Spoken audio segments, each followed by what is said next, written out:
Hello, Gaston County. Welcome to episode number 48 of Gaston's Great. That's correct. If you're as surprised as I am that we've made it to episode number 48, we appreciate the support. But again, this is Gaston's Great, a podcast highlighting some of the great things happening in and around Gaston County. I'm your host, Stephen Long, and we are coming to you once again from the international headquarters of GSM Services right here in downtown Gastonia, as we look forward to having some great discussions in the coming weeks and months. We simply believe in discussing more of the reasons why Gaston's great. We are highlighting another great organization this week and have Dale Melton with us today. Dale is the CEO of Covenant Village here in Gastonia. Dale, it's great to have you on, and welcome to the podcast. Stephen, great to be here. First word is to express our appreciation for this opportunity. This is a wonderful thing that you have started and created, and I heard about it even before the recent Gazette article. Know that is it's a part of the fabric of who Gaston County is to really show who we are and what makes us great. So Covenant Village is very grateful to be a part of this. Well, thank you, Dale. Maybe should we end the podcast right now on that? Yeah. That was pretty good. Thank you very much. That was a terrific words there. So, Dale, if you don't mind, just kind of tell us a little bit about yourself, anything you'd like to share for our listeners. All right. Well, I am a product of the people that are around me. I was born in Monroe, so I'm actually as close to hometown as I've been since an infant. I am the proud son of a Baptist minister and a secondary school educator. Both provided me a strong base, particularly of core values, a sense of calling, a drive for lifelong learning that has impacted me in my roles in leadership. In fact, a part of my father's ministry was to build community and to unite people for a cause that is just much larger than ourselves. And my mother's ministry was as a school teacher to help people reach their full potential and then to put them in a place to succeed. And so that has really formed me, particularly with my core values as a leader, particularly built around the idea that we are just better together. And you'll see this as a part of the core mission and vision of Covenant Village. We always need to see the best in people, and particularly in a day like this, to have our eye out on hope for life, hope for the future, and that was a wonderful gift from my mother. She's 89. She's in a retirement community in Winston-Salem. Okay. And she is happy as a lark. All she needs is a bed and 3 meals a day, and she has a hymn that she's either humming or singing throughout the day, and that's the inspiration that I need. Oh, wow, I'm good for her. Wake Forest grad. Okay. I'm also ordained. As a result, I've kind of entered every vocational setting as a sense of calling, a sense of ministry. I believe that we're all called, no matter what the work is that we do. So I have a master's degree from a seminary in the town of Wake Forest, and then went off to Louisville, Kentucky for about 25 years with the idea of being a part of a PhD program in theology. It was there that I met Michelle.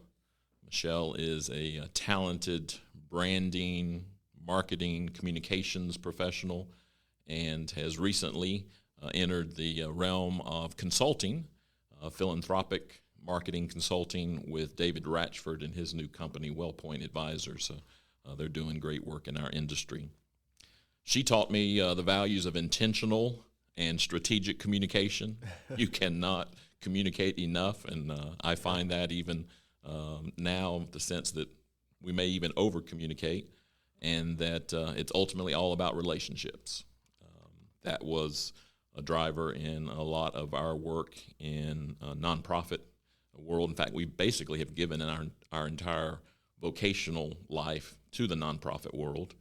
I was actually doing the math. It's close to 70 years between the two of us.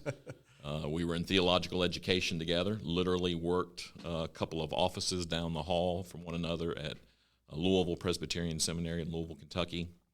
She was in communication. I was in advancement or fundraising. Then we moved back to North Carolina. She went into higher ed advancement with Salem Academy and College, and I had the opportunity to do fundraising at Salem Town, which is the Moravian retirement community there.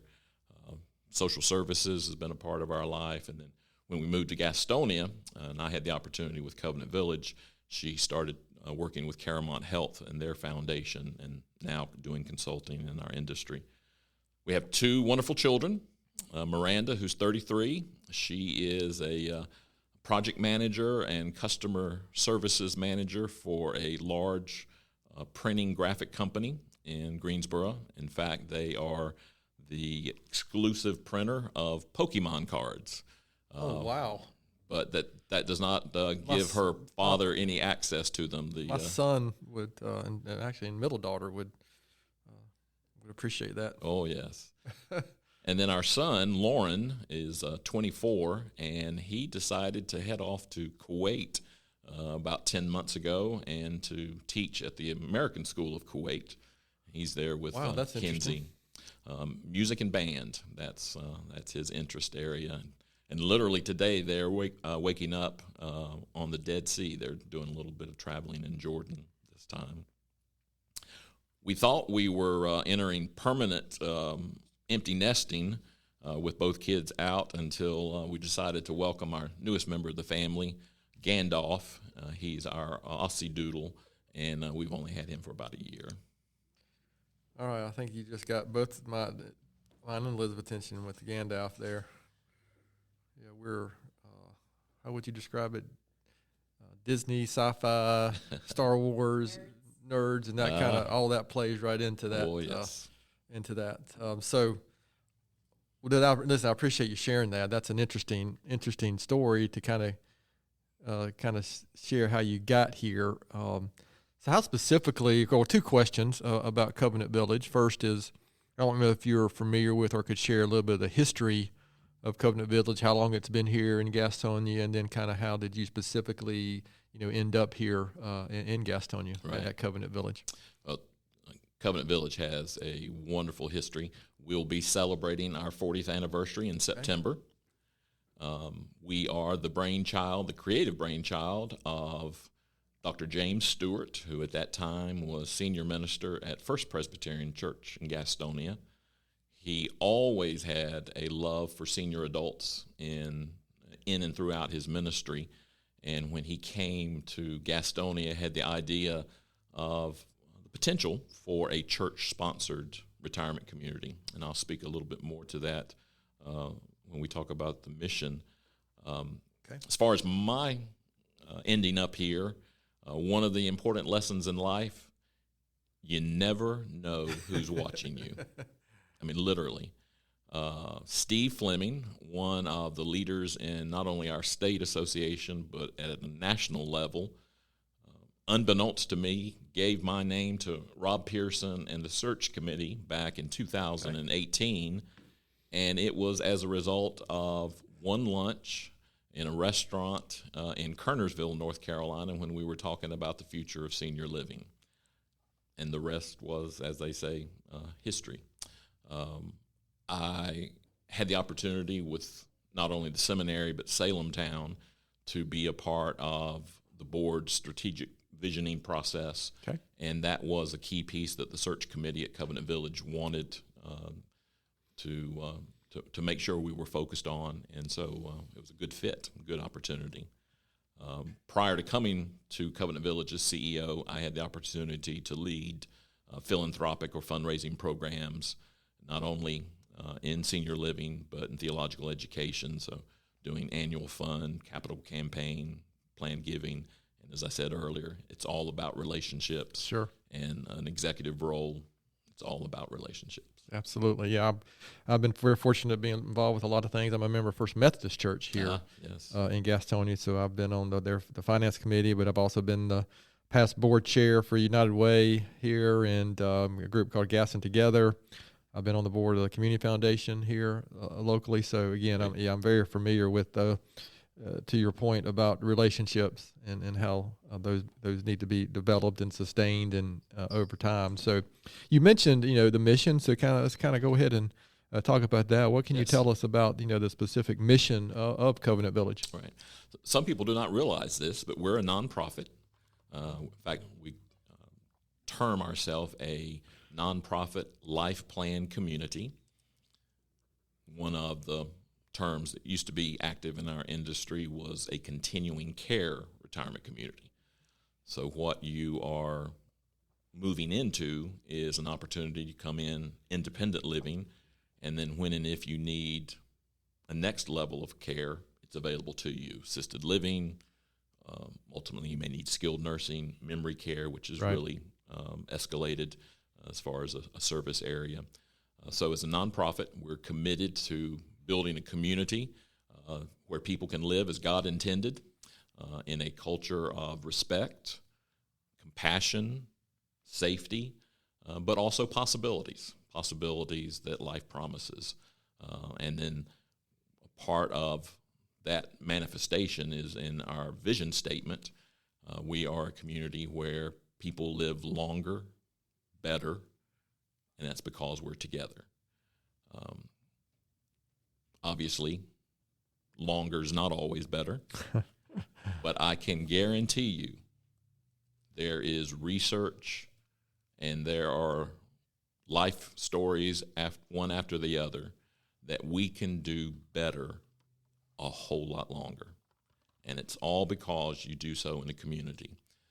So one of the fascinating marketing aspects of coming into a community like Covenant Village, without doing a whole heck of a lot, your life expectancy can increase 5 to 8 years.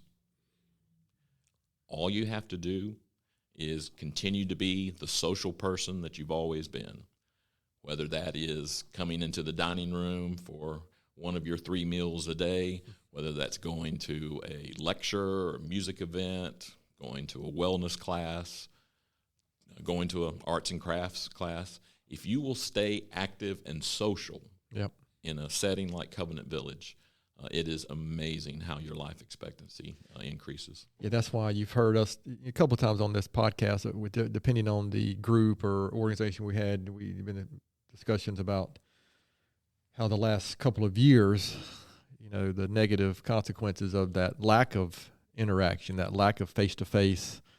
As much as there's 2 things I guess I would relate to that. First is, as much as I like things we've been able to do with the virtual meetings and the virtual connection, for me personally, it's just not the same. Right. And then just the total, when we've lockdowns and whatever the case may be, there's been so many situations where we just couldn't do the things that we were used to, and events. And I get an example. My Rotary Club went, through a period of time where we didn't meet in person, and even that was something I really personally missed. Now we're back in person now, right. But man, that was a very extended period. So yeah, to your point about staying active, involved, interacting with other people, it's just so important. I know when I was younger, I didn't realize that, but now it is such a big thing. Even here at GSM, we were lucky that we were an essential business, so we were able to keep working. Right.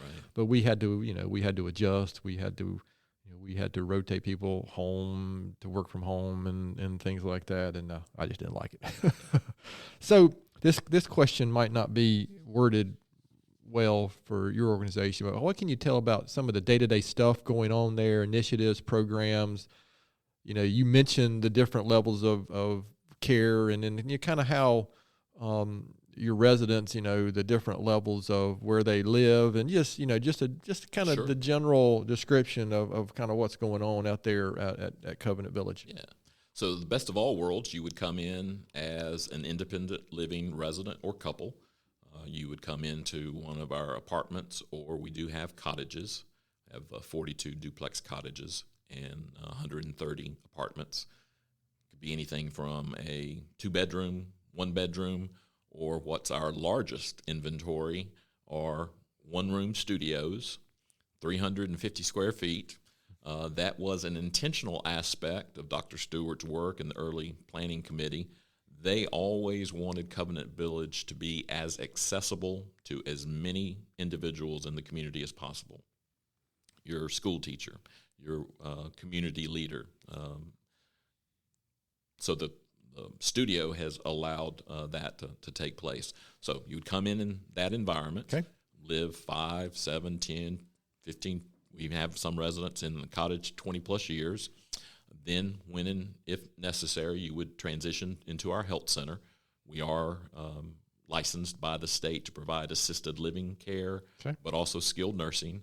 But the irony at Covenant Village, when you as an individual go into the health center, you don't know what level of care you're going into, because no matter what your needs are, they're going to be personalized to you, and you're going to receive the exact same level of care that, say you're receiving assisted living level of care. You're going to receive the exact same level of care and services as someone beside you who may be in a more skilled environment. Gotcha. And then we do have a secured wing in our health center, 12 rooms, that's for memory care, and it's always full, right? And we could easily have double that space. So that's kind of the route that you would come in.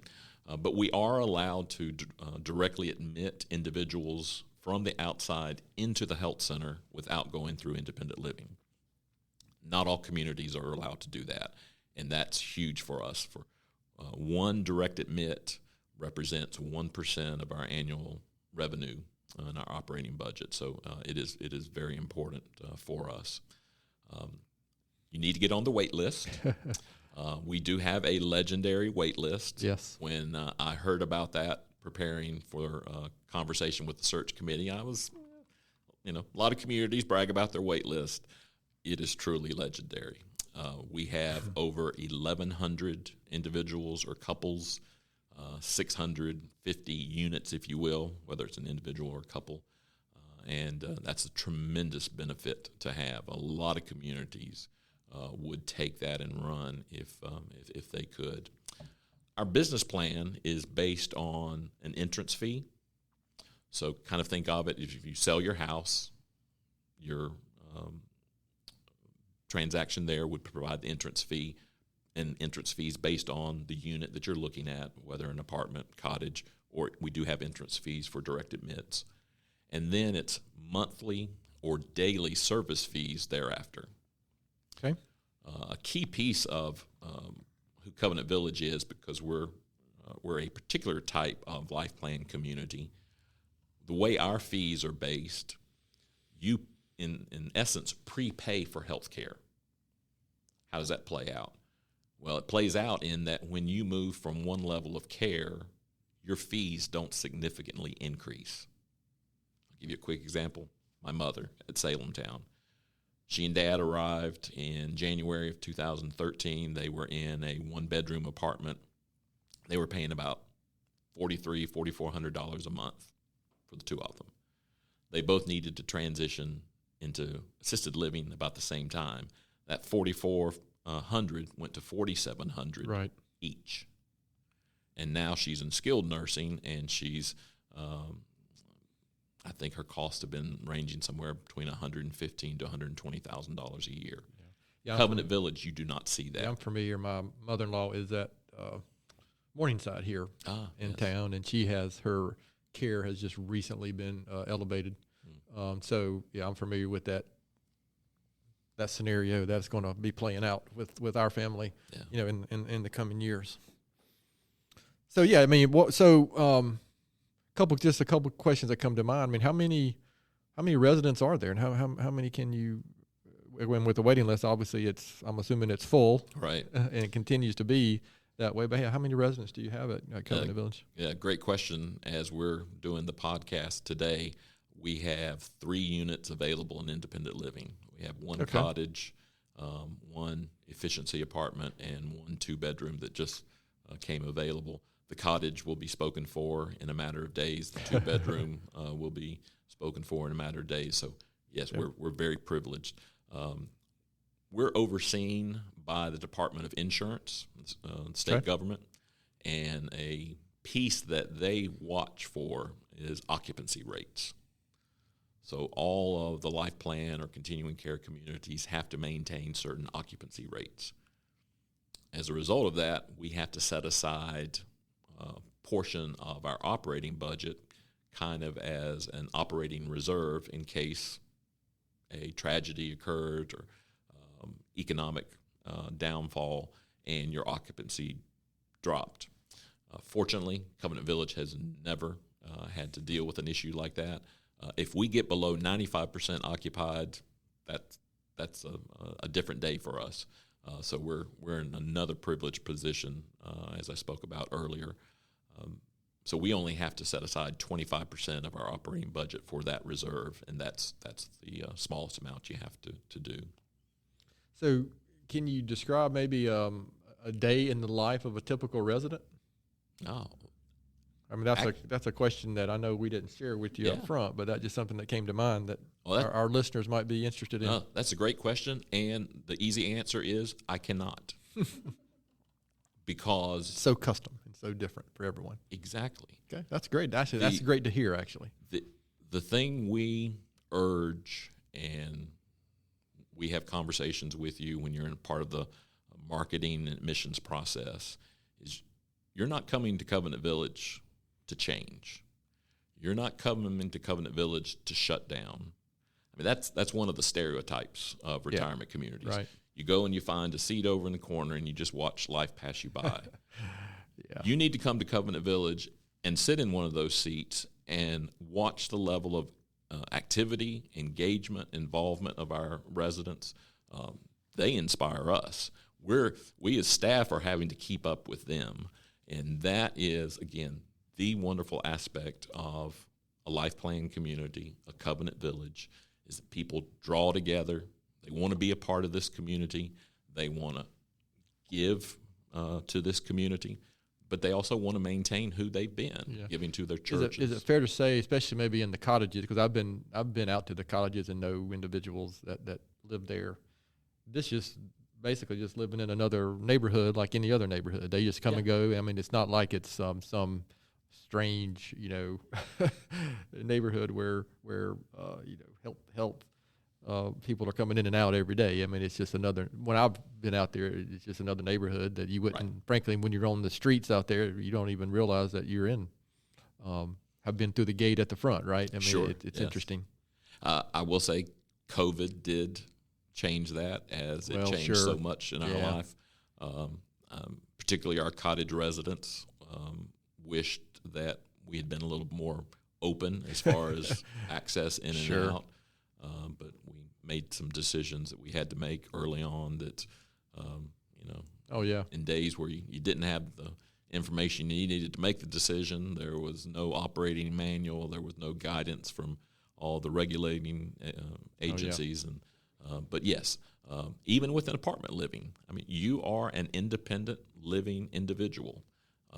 We provide the services that you need, but you're still living independently. And that's the other great aspect of a Covenant Village. So this is a question I like, and I'm not sure how it necessarily applies to Covenant Village, but can you think of an example or an anecdotal story, or since you've been there at Covenant Villages, where you've seen an individual or family that was really helped or just impacted in a way that said, wow, that's what Covenant Village is about. That's an example of where we really hit our mission out of the ballpark. Or They're almost the same answer to your previous question. Okay. There are numerous stories. One direct admit example comes to my mind. This was an individual who was a family member of an employee. We had the opportunity to help them out in a time of need. In all intents and purposes, that individual was here for about 6 more months of life. Okay. 3.5 years later, she had one of the best moments as she transitioned into the next life. That just happens all the time. Right. Going back to the whole life expectancy impact. It is great to see individuals that may not be as social and outgoing as others who come into this type of community where they interact with individuals that they either are related to or they went to school with, right. They know really well, and how that draws out kind of almost this second breath, third breath, fourth breath of life. and they get re-energized and re-engaged. And then I'll give you one other kind of scenario, and that's when a couple comes in. And maybe one of the two spouses has a little bit different health situation, right? Whether that's physical health, mental health. And so the other spouse is burdened with basically 24-hour, 7-day a week, 365-day a year caregiving. And they are exhausted. Oh, yeah. They come into a covenant village where not only are we caring for the spouse that needs the physical and or mental health care, but we're loving on that caregiver. And no, we may never be able to bring the spouse that's declining right. Physically or mentally. We may not be able to bring them back to a level of life that they knew before, but we can sustain that caregiver. And so that caregiver can even give out more care. And those are moments, those are kind of life stories that you get to observe as a staff member at Covenant Village that move you, motivate you, make you want to be a part of that community.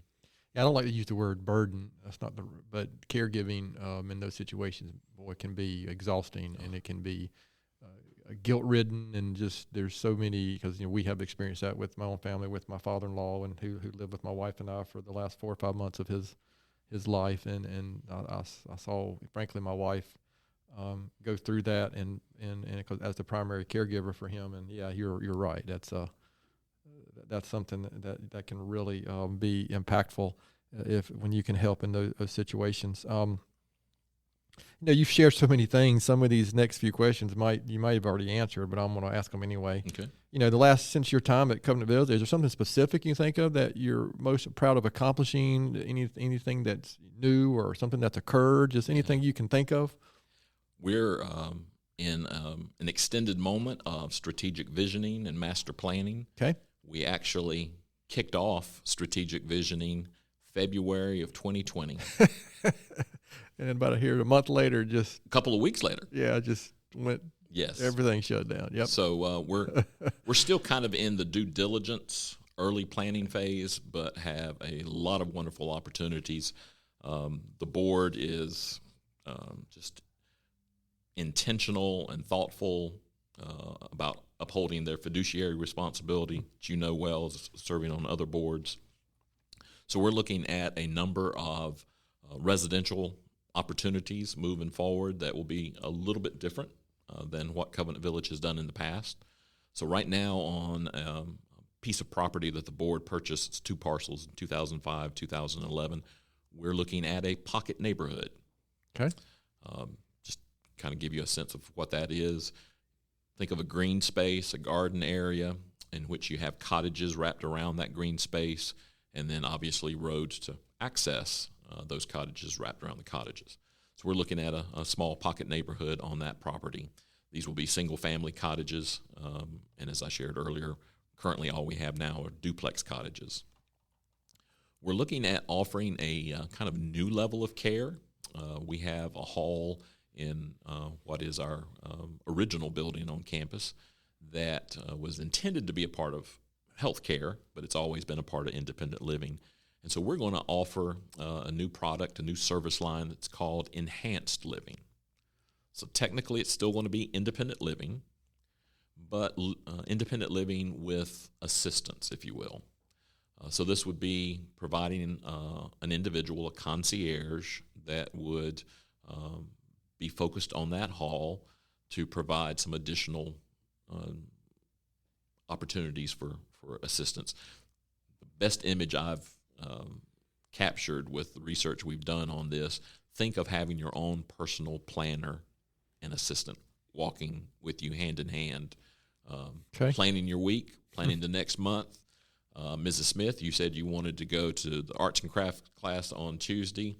Just to remind you, we've got a hair appointment on Thursday, and your daughter's going to come visit you on Friday. Maybe it's providing some errand opportunities, medical transportation.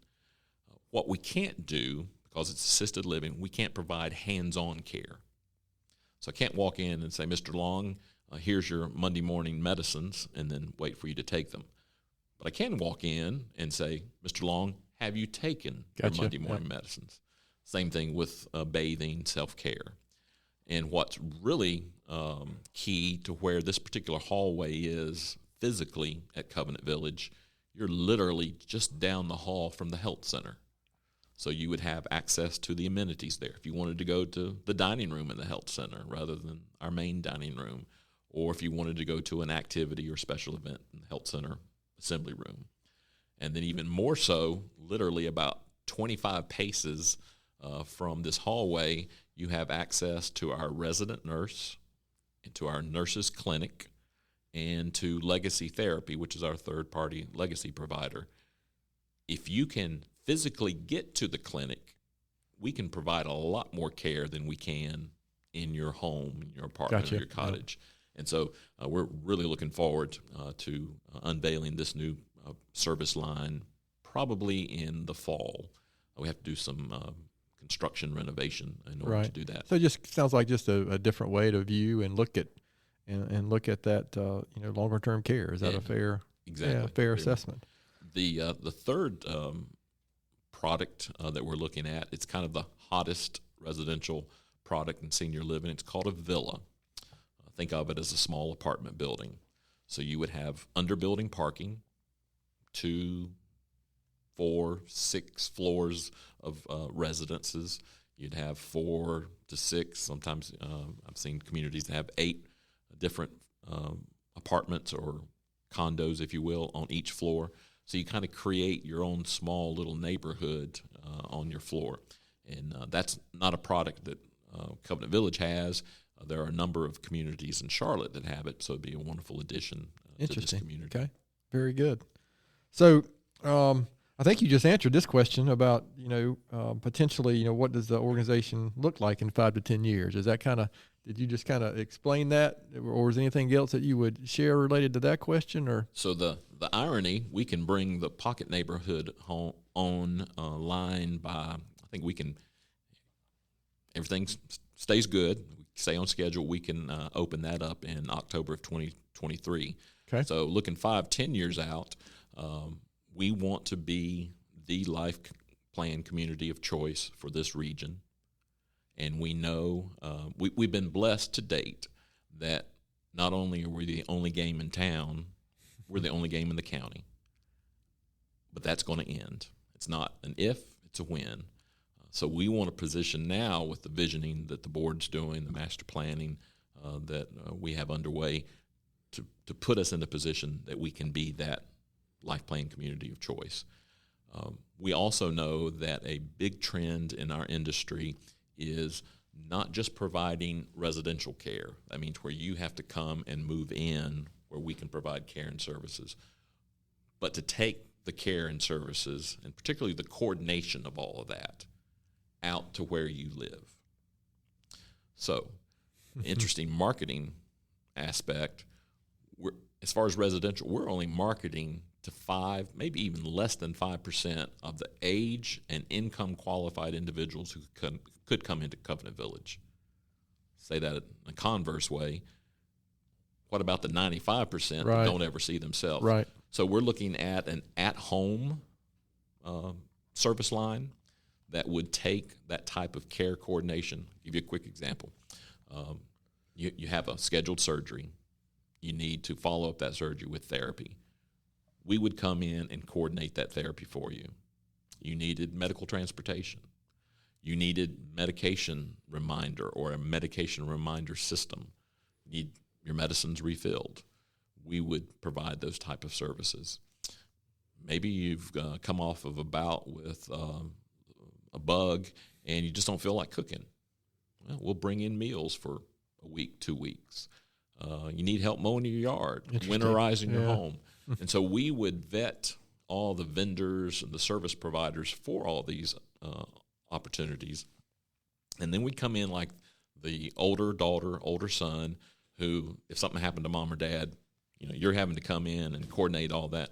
We take that burden off the family and provide that care coordination for you in your home. Yeah, so that really ties into just so many things that are going on that have happened during COVID, so many things are brought to our homes now that we would have even thought of in the past. So, a quick question that just came to mind. You talked about the pocket neighborhood, or that is that something that's would be off campus from where you are now? The property that you talked about? No, it is on campus. Okay. Yeah, we have 53 acres. Okay. Original campus was 33 acres. Okay. And we've been able to purchase a number of acres since then.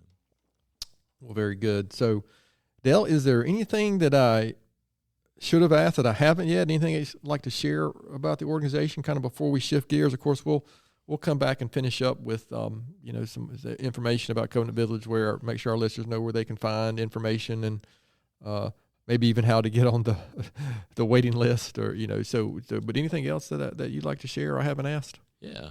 So why Covenant Village?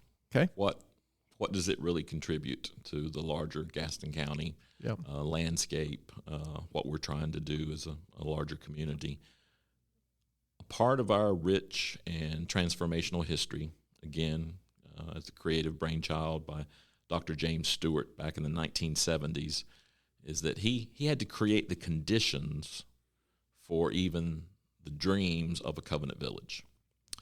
So not only did he lead his congregation, First Presbyterian Church of Gastonia, through its own strategic visioning process, and oh, by the way, the idea of a church-sponsored retirement community barely made it into the top 25 list of initiatives the church wanted to do. But then he went, after he had gotten the church to kind of buy into this idea, then he went and developed relationships with 10 other communities of faith across 7 different faith expressions or denominations. Right. In the 1970s, to build synergy and energy around the idea of this church-sponsored mission care for senior adults. And, oh, by the way, they raised about $2.5 million, which in today's dollars, we're probably looking $18 to $22 million. So not a small feat in and of itself. So for me, coming into Gaston County, Gastonia, Covenant Village, we are a tangible reminder of what we so desperately need these days. People coming together around a cause, around a good thing, and doing something together. So we want to be a contributing part of the larger Gaston County community, city of Gastonia. We don't want to be, as I learned we have been, the best kept secret in Gaston County. We don't have a sign out by the street, but we're getting ready to change that. We want to be a contributing member to this community. We employ over 200 individuals. Okay, that's good to hear. And we also provide, as an influx into the economy, over $12 million on an annual basis. But we also want to be a player in the community. We're a part of Rotary, as you shared with me earlier. A number of our leadership team, we're a part of the summer concert series. We want to support that. Alzheimer's Association's a natural area for us to support, as the Heart Association. So we want to reach out as much as we ask people to reach into Covenant Village.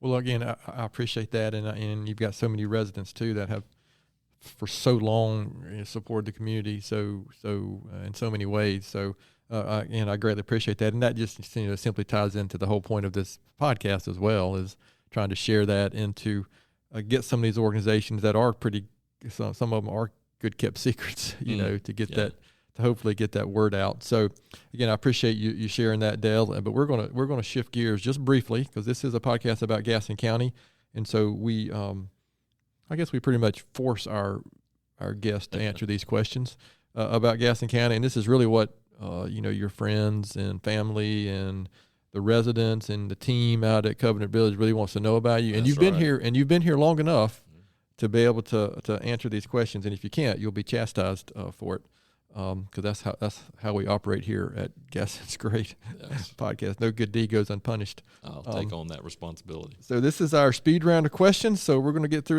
to these real quick. So we'll just start with the most popular question: is what is your favorite Tony's ice cream flavor? Butter pecan. Butter pecan. Wow, that's It's my dad's favorite, so I appreciate that one. I think we've heard that one once or twice, but that is not the most popular answer, so I appreciate that greatly. Sundrop or Cheerwine? Cheerwine, childhood favorite, but the latest I've had was Sundrop. So Okay. Favorite local restaurant? Very tough. Michelle and I love going out. Love Ray Nathan's barbecue. Ray Nathan's is great. Yep. Portofino's. Okay. Portofino's. I think that's a first. Meat Lovers Pizza. Cannot go wrong. I'll tell you, that's true. I don't care where it is. If it's a pizza, I'm all about it. Meat Lovers Pizza. Oh, man. You put the two together, Ray Nathan's and Meat Lovers Pizza. Wow. Favorite outdoor activity in Gaston County, or favorite park, or playing golf with Michelle, or walking the trails, Crowder's Mountain with Michelle and Gandy. Okay, yeah, that's a popular answer, and it's a real gem we have here in Gaston County. It's Crowder's Mountain.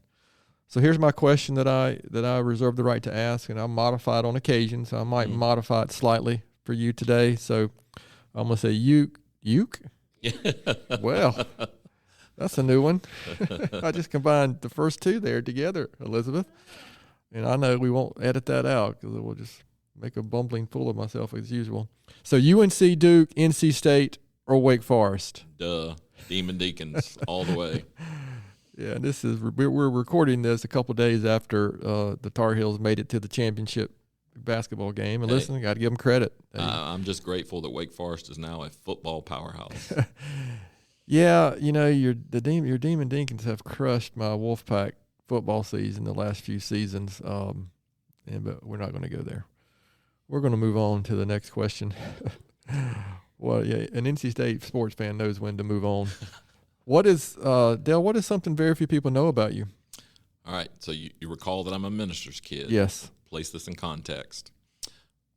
I hold the Havelock Cherry Point Church Softball League all-time record for being thrown out of games in one season.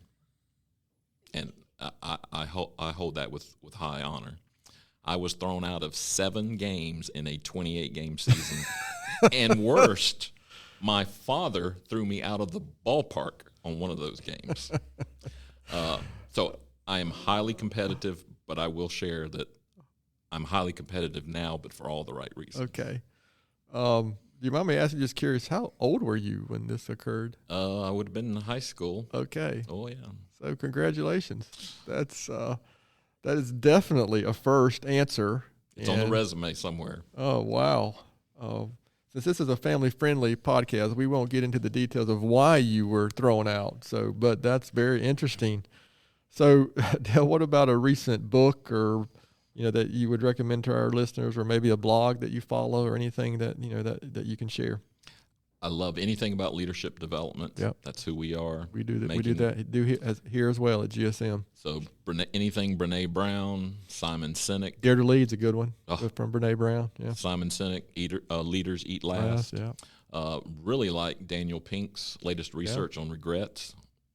I have not read that, but I have heard him on a podcast promoting that, and I added it to my. Unfortunately, my queue of books to read is way too long. But it's on my. I'm a Goodreads. I don't know if you ever used the Goodreads app. I'm a Goodreads app guy, and I just keep a list of two reads on there, and that one is on the list. But I will say that the book that has impacted me the most over the last 15 years. It's a book entitled Sabbath by Wayne Mueller. It's all about the rhythm of life and rest, and that life requires a rhythm of rest, and that's so desperately needed in today's world because in his mind, if we find that rhythm of rest, we're better people, we're kinder, we're gentler, and we actually care about one another. There's one line in the book that just in some ways horrifies me, but also gives me hope, and it says, "The world aches for the generosity of a well-rested people." Wow, okay. I'm glad you said that on a recording so we can keep that one in mind. Well, I've got you both a copy of the book.